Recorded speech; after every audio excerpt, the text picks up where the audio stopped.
नमस्कार, स्वागत है साहित्यिक झरोखा चैनल पर। आज हम करेंगे हिंदी साहित्य पर आधारित प्रश्नोत्तरी और ये क्लास कौन सी है? दूसरी है। तो आइए देखते हैं। उत्तरकांड में या उत्तरकांड के कलयुग प्रसंग में तुलसीदास ने लिखा है, आचारहीन और वेद विरोधी लोग ज्ञानी और सन्यासी कहलाएंगे। माता पिता अपने बच्चों को मानव धर्म की शिक्षा देंगे या पत्नी के मर जाने और घर गृहस्थी और संपत्ति के नष्ट हो जाने के बाद लूटे पिटे लोग ही संन्यास ग्रहण करेंगे। कलयुग में अच्छा समय होगा और लोग सुखी होंगे। यहाँ पर हमें देखना है कि जो उत्तरकांड है उसमें कलयुग प्रसंग आया है, वहाँ तुलसीदास ने क्या लिखा है। तो देखिए, यहाँ पर एक तो ये विचार कि आचारहीन और वेद विरोधी लोग ज्ञानी और सन्यासी कहलाएंगे, और दूसरा क्या है कि पत्नी के मर जाने और घर गृहस्थी और संपत्ति के नष्ट हो जाने के बाद ही लुटे पिटे लोग क्या करेंगे? संन्यास ग्रहण करेंगे। तो यहाँ पर ए और सी, अर्थात जो हमारा ए ऑप्शन है वो इन दोनों को ले रहा है, तो ए और सी ये सही होगा। देखिए, माता पिता अपने बच्चों को धर्म की शिक्षा देंगे, तो ये तो कलयुग में हो ही नहीं सकता, या अगर बात करें तो ये तो बात तुलसीदास कह ही नहीं सकते, क्योंकि समय क्या है? कलयुग है, और कलयुग में अच्छा समय होगा और लोग सुखी होंगे। अगर ऐसा है तो फिर कलयुग क्या हुआ? तो ये तो दोनों ही जो विचार हैं ए और सी इसके सही उत्तर हैं। अगला हमारा प्रश्न है कि किस विद्वान ने कहा था कि बुद्ध देव के बाद भारत में सबसे बड़े लोकनायक कौन होंगे? तुलसीदास थे। ये किस विद्वान ने कहा है? तो ये आपका आंसर क्या आएगा? जॉर्ज ग्रियर्सन ने ये बात कही है कि बुद्ध देव के बाद भारत में सबसे बड़े लोकनायक कौन हैं? तुलसीदास हैं। जेही पंखी के नियर होई, कहे बिरत के बात, सोई पखी जाई जरी, तरिवर होई निपात।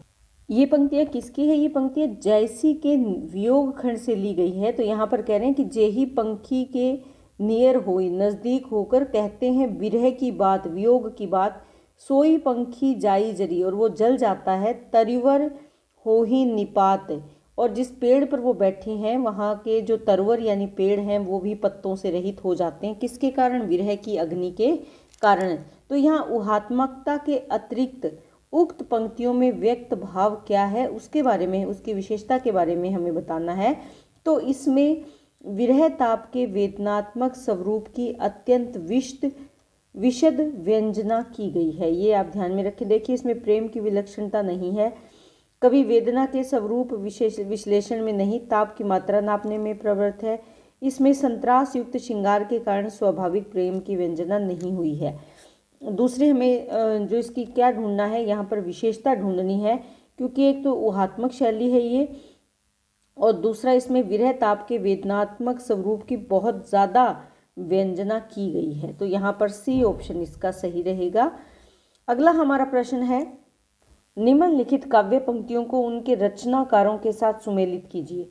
देखिए, ये काव्य पंक्तियां हैं और दूसरी तरफ क्या है? रचनाकार है। हमें इनका मिलान करना है। कौन परी यह बनी अरिनीत, नीर भरी गगरी ढरकावे। दूसरी पंक्ति है, गुलगुली गिल में गलीचा है गुनी, जन है चांदनी है चिक है चिरागन की माला है। तीसरी पंक्ति है, सेवर सिपाही हम उन राजपूतन के, दान जुद जुरीबे के नेकू जे न मुरके। अगली हमारी पंक्ति कौन सी है? अभिधा उत्तम काव्य है, मध्य लक्षणालीन, अधम व्यंजना रस विरस, उलटी कहत नवीन। तो ये पंक्तियां हम जानते हैं कि ये पंक्तियां अभिधा उत्तम काव्य किसने कहा है? देव ने कहा है। तो इसको पहले के साथ मिलान होगा किसका? डी का। तीसरे का कौन सा रहेगा? पहला रहेगा। कौन परी बानी अरिनित नीर भरी गगरी ढरकावे। ये पंक्तियां किसकी है? ये प्रताप शाही की पंक्तियां हैं, तो ये आप ध्यान में रखें। गुलगुली गिल में गलीचा है गुनी है, ये पंक्तियां किसकी है? ये पद्माकर की ही पंक्तियां हैं, तो दूसरे का दूसरा ही रहेगा। सेवर सिपाही हम राजपूतन के, ये पंक्तियां किसकी है? ठाकुर की ये पंक्तियां हैं। तो इस तरह से इसके ऑप्शन मैंने यहाँ नहीं डाले क्योंकि स्पेस की कमी है, लेकिन फिर भी आपको ये पंक्तियाँ ध्यान में रखनी है कि किसकी पंक्तियाँ कौन सी है। तो पहले का कौन सा रहेगा आप ये ध्यान में रखें। पहले का कौन सा आएगा? चौथा आएगा। दूसरे का दूसरा ही रहेगा। तीसरे का तीसरा है, और चौथे का कौन सा है, पहला है। तो ये आप ध्यान में रखें, इस तरह से इसके ऑप्शन रहेंगे। अगला हमारा प्रश्न है, भीष्म साहनीकृत तमस उपन्यास का कथानक किन मुख्य विषयों पर केंद्रित है। कौन कौन से मुख्य है विषय है, देखिए, विभाजन की त्रासदी, सामाजिक विषमता, स्त्री विमर्श और सांप्रदायिक विद्वेष। तो यहाँ पर हम जानते हैं कि ये भीष्म साहनी का जो उपन्यास है ये किस पर आधारित है, यह विभाजन की त्रासदी और सांप्रदायिक विद्वेष पर आधारित उपन्यास है। और इसके साथ साथ जो तमस उपन्यास है ये कब लिखा गया, ये भी आप ध्यान में रखें, ये 1973 में लिखा गया और 1975 में इसको साहित्य अकादमी पुरस्कार भी दिया गया।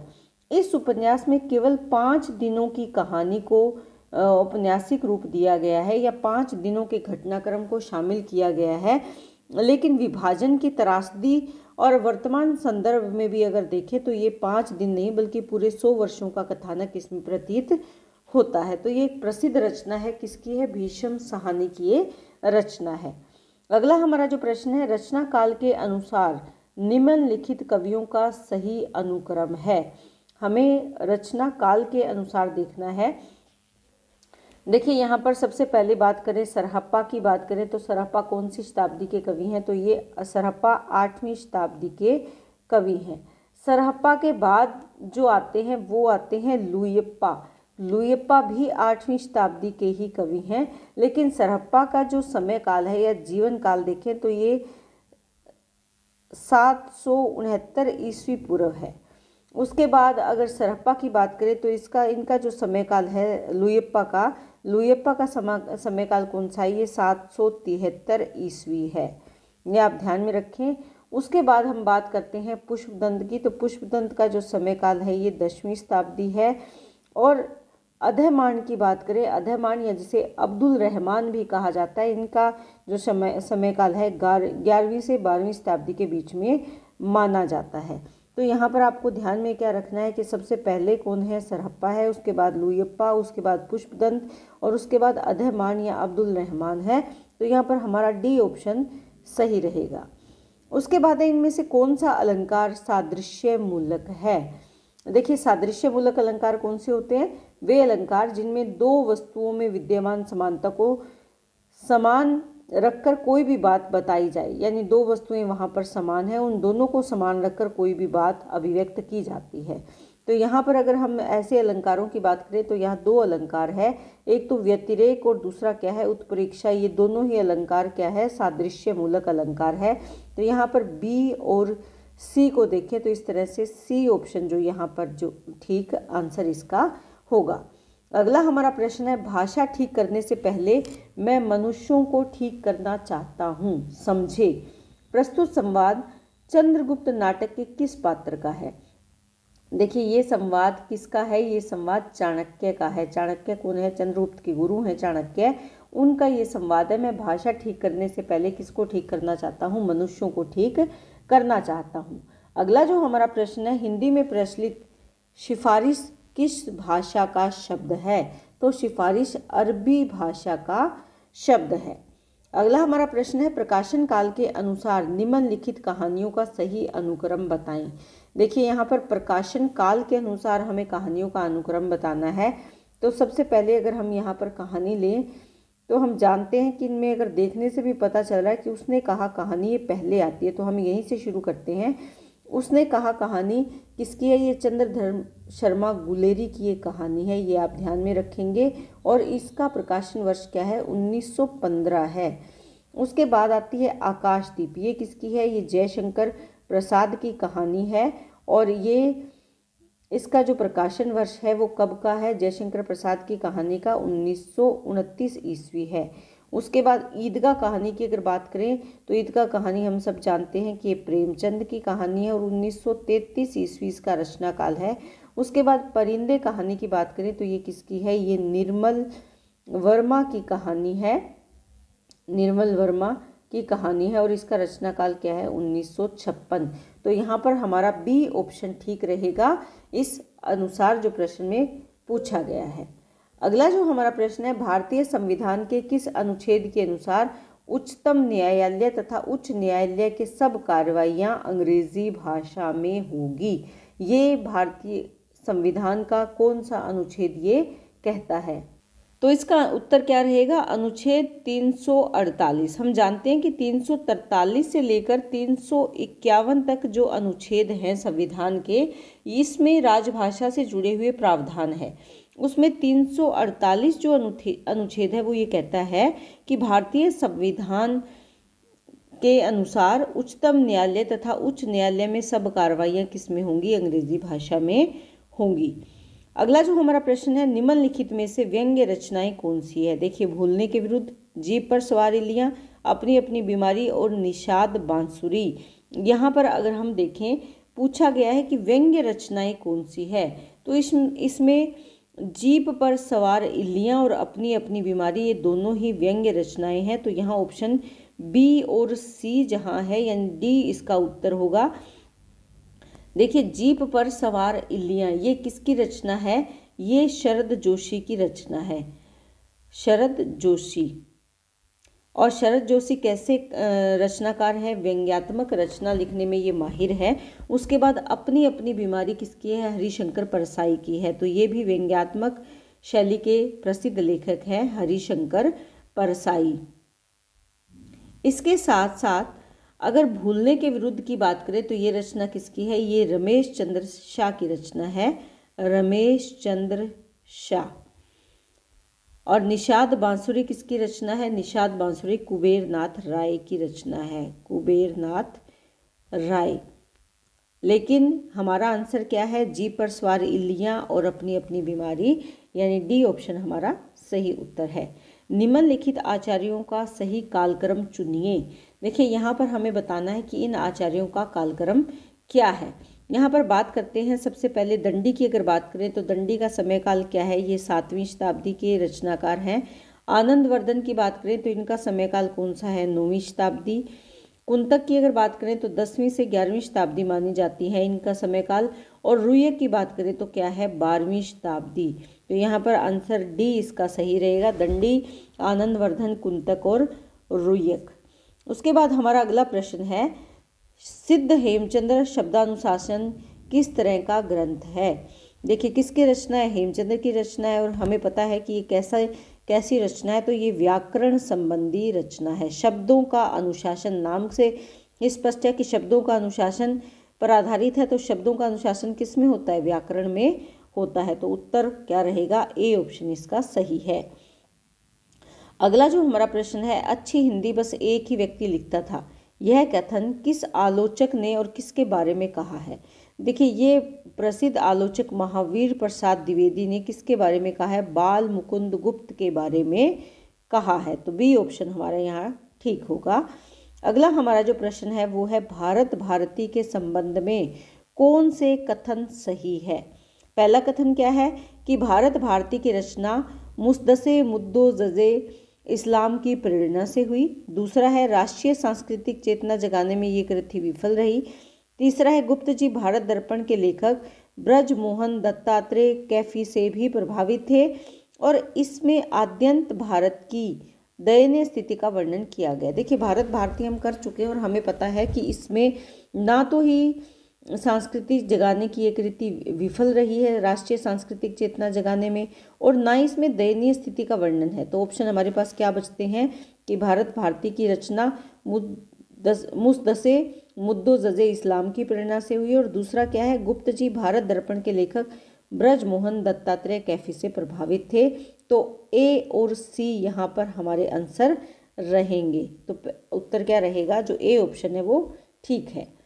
अगला जो हमारा प्रश्न है, हिंदी में नोवेल के अर्थ प्रयोग किससे किया था? उपन्यास पद का प्रथम प्रयोग किससे किया था? देखिए, यहाँ पर थोड़ी सी टाइपिंग मिस्टेक है। ये प्रश्न कुछ इस तरह से रहेगा, हिंदी में नोवेल के अर्थ में, तो यहाँ पर हम इसे बीच में से काट देंगे। नोवेल के अर्थ में उपन्यास पद का प्रथम प्रयोग किसने किया था? तो जो उपन्यास पद का प्रथम प्रयोग हिंदी में सबसे पहले नोवेल के अर्थ में किया था वो हैं भारतेंदु हरीशचंद्र जी। आधुनिक युग के बहुत प्रसिद्ध रचनाकार हैं ये। तो इनका नाम यहाँ पर रहेगा, हमारा उत्तर क्या रहेगा, भारतेंदु हरिश्चंद्र। अगला जो हमारा प्रश्न है, संज्ञा अथवा सर्वनाम के जिस रूप से उसका संबंध वाक्य के किसी दूसरे शब्द के साथ प्रकाशित होता है उसे क्या कहते हैं। तो यहाँ पर संज्ञा और सर्वनाम का दूसरे शब्द के साथ क्या बताना है, संबंध दिखाना है, तो क्या होगा, संबंध सूचक यहाँ पर उत्तर आएगा। अगला जो हमारा प्रश्न है, आनंदवर्धन ने किस काव्य को ध्वनि कहा है। पहला ऑप्शन यहाँ पर क्या है, जिसमें शब्द और अर्थ दोनों अपना महत्व बनाए रखकर अर्थ का प्रतिपादन करें, जिसमें शब्द की सत्ता गौण और अर्थ की सत्ता प्रमुख हो, जहाँ शब्द और अर्थ दोनों अपने अर्थ का उत्सर्जन कर व्यंग्यार्थ को अभिव्यक्त करें, या जहाँ अर्थ की सत्ता गौण और शब्द की सत्ता प्रधान हो। तो आनंदवर्धन ने इसके बारे में क्या माना है वो हमें यहाँ पर जानना है। तो इसका उत्तर क्या होगा, जहाँ शब्द और अर्थ दोनों अपने अर्थ का उत्सर्जन कर व्यंग्यार्थ को अभिव्यक्त करें, वो क्या है, ध्वनि है। देखिए यहाँ पर इन्होंने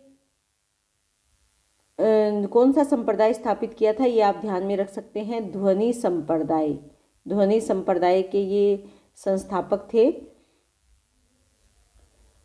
संप्रदाय। इसके साथ साथ रस ध्वनि को इन्होंने ध्वनि की आत्मा स्वीकार किया है।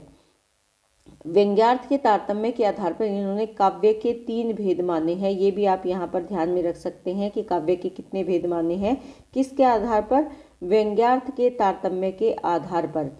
पहला क्या है, ध्वनि माना है इन्होंने, ध्वनि, और दूसरा क्या है, गुणीभूत व्यंग्य, और तीसरा क्या है, चित्र। तो ये 3 भेद भी इन्होंने स्वीकार किए हैं, किसके, काव्य के, किसके आधार पर, व्यंग्यार्थ के आधार पर। अगला हमारा जो प्रश्न है वो है, निम्नलिखित क्रांतिकारी कविताओं को उनके रचनाकारों के साथ हमें मिलाना है। क्रांतिकारी कविताएं हैं, वीरों का कैसा हो बसंत, कैदी और कोकिला, जवानी, हिमाद्री तुंग श्रृंग से। तो यहाँ पर रचनाकार कौन है, बालकृष्ण शर्मा नवीन है, माखनलाल चतुर्वेदी हैं, जयशंकर प्रसाद और सुभद्रा कुमारी चौहान। देखिए वीरों का कैसा हो बसंत, हम जानते हैं कि किसकी रचना है, सुभद्रा कुमारी चौहान की रचना है। इसके साथ साथ कैदी और कोकिला, ये माखनलाल चतुर्वेदी की रचना है। हिमाद्री तुंग श्रृंग से जयशंकर प्रसाद की बहुत ही प्रसिद्ध पंक्तियां हैं। बालकृष्ण शर्मा नवीन हैं, तो अब इनकी रचना कौन सी बची, जवानी, ये किसकी है, बालकृष्ण शर्मा नवीन की रचना है। तो यहाँ पर पहला जो है, पहले का कौन सा ऑप्शन आएगा, चौथा ऑप्शन इसके साथ आएगा, दूसरे का दूसरा रहेगा, तीसरे का पहला आएगा, और चौथे का कौन सा आएगा, तीसरा ऑप्शन इसका सही है। अगला जो हमारा प्रश्न है, प्रेमचंद की किन कहानियों में देशी रियासतों के राजाओं का चरित्र और वहां चलने वाली राजनीतिक गतिविधियों का चित्रण मिलता है। देखिए, रियासत का दीवान नाम से स्पष्ट है, और शतरंज के खिलाड़ी कहानी हम पढ़ चुके हैं, बड़े भाई साहब की कर चुके हैं, पंच परमेश्वर भी कर चुके हैं। तो ये 2 कहानियां ऐसी है जिनमें क्या मिलता है, देशी रियासतों के राजाओं का चरित्र और वहाँ की राजनीतिक गतिविधियों का हमें इन कहानियों से पता चलता है। तो ए और सी जहाँ है वो हमारा उत्तर रहेगा, तो वो क्या है, सी इसका ऑप्शन हमारा उत्तर रहेगा। अगला हमारा प्रश्न है कि अंधेर नगरी नाटक का अंतिम दृश्य है। देखिए, अंधेर नगरी नाटक में कुल कितने दृश्य हैं, 6 दृश्य हैं। किसकी रचना है, भारतेंदु हरिश्चंद्र की रचना है। और अंतिम दृश्य कहाँ का है, शमशान का है। जब गुरु के शिष्य को फांसी लगनी थी वहाँ पर, और फांसी कहाँ लगाई जा रही थी, शमशान में, जहाँ पर मौके पर गुरु पहुँच जाता है और अपने चेले को बचा लेता है, और राजा खुद फांसी पर लटक जाता है। तो शमशान जो अंतिम दृश्य है वो इस नाटक का अंतिम दृश्य कौन सा है, शमशान है, यानी छठा और अंतिम दृश्य।